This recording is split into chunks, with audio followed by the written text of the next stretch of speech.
Hi all welcome to food for all. இன்றைக்கி நம்ம சேனலில் சிம்பிளான ஒரு காலிஃப்ளவர் குருமா பார்க்கலாமா?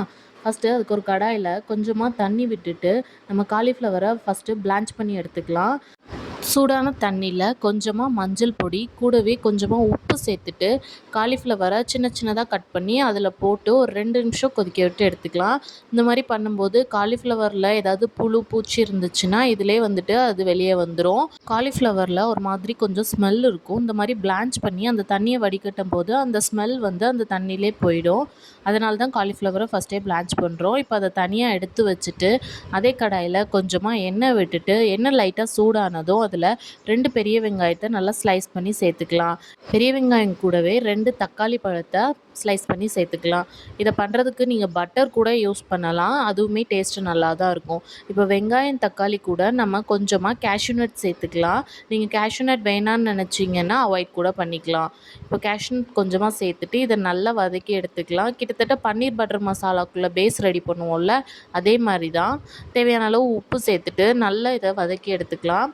நல்லா வதங்கினதுக்கப்புறமா இதை ஆற வச்சுட்டு மிக்ஸி ஜாரில் மாற்றி நல்லா ஃபைன் பேஸ்ட்டாக அரைச்சி எடுத்துகிட்டு வந்துடலாம். இந்த அளவுக்கு அது நல்லா வதங்கியிருக்கணும். இப்போது குருமா பண்ணுறதுக்கு ஒரு கடாயில் கொஞ்சமாக எண்ணெய் விட்டுக்கலாம். எண்ணெய் லைட்டாக சூடானதும் நம்ம ஹோல் கரம் மசாலாலாம் சேர்த்துக்கலாம். பட்டை, கிராம்பு, ஏலக்காய் எல்லாம் சேர்த்துக்கலாம். ஹோல் ஸ்பைசஸ்லாம் நல்லா பொரிஞ்சதுக்கப்புறமா நம்ம ஆல்ரெடி ஃபைன் பேஸ்ட்டாக அரைச்சி வச்சுருக்க அந்த வெங்காயம் தக்காளி பேஸ்ட்டை இதில் சேர்த்துக்கலாம். இதை சேர்த்துட்டு நல்லா ஒரு முறை மிக்ஸ் பண்ணிவிட்டு லைட்டாக அது கொதித்ததுக்கப்புறமா நம்ம தேவையான அளவு தண்ணியும் சேர்த்துக்கலாம். இது கூடவே நம்ம மசாலா சேர்த்துக்கலாம்.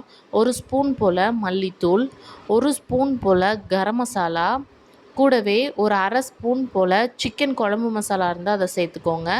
1/4 ஸ்பூன் போல் மஞ்சத்தூள், இது கூடவே தேவையான அளவு வரமிளகாத்தூளும் சேர்த்துக்கலாம். ஆல்ரெடி சிக்கன் குழம்பு மசாலா தூளில் வந்துட்டு காரம் இருக்கும். அதனால் நீங்கள் மிளகாத்தூளை பார்த்து அட்ஜஸ்ட் பண்ணி சேர்த்துக்கோங்க. இப்போ இது எல்லாத்தையும் நல்லா மிக்ஸ் பண்ணிவிட்டு கிரேவியை தண்ணி ஊற்றி கன்சிஸ்டன்சியை அட்ஜஸ்ட் பண்ணிக்கலாம். நீங்கள் இந்த மாதிரி திக் கிரேவியாக வைக்கிறனாலும் வச்சுக்கலாம், இல்லை கொஞ்சமாக லூஸ் கிரேவியாக வைக்கிறனாலும் வச்சுக்கலாம். இப்போ மூடி போட்டு நல்லா எண்ணெய் பிரிஞ்சு வர வரைக்கும் கொதிக்க விட்டுறலாம்.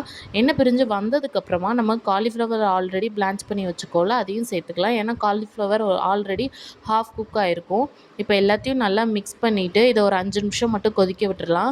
ஃபைனலாக இறக்கும்போது கஸ்தூரி மேத்தி தூவி இறக்கிட்டிங்கன்னா சூப்பரான காலிஃப்ளவர் குருமா ரெடி. இது சப்பாத்தி, நான், பரோட்டா, இட்லி, தோசை கூட சூப்பராக இருக்கும்.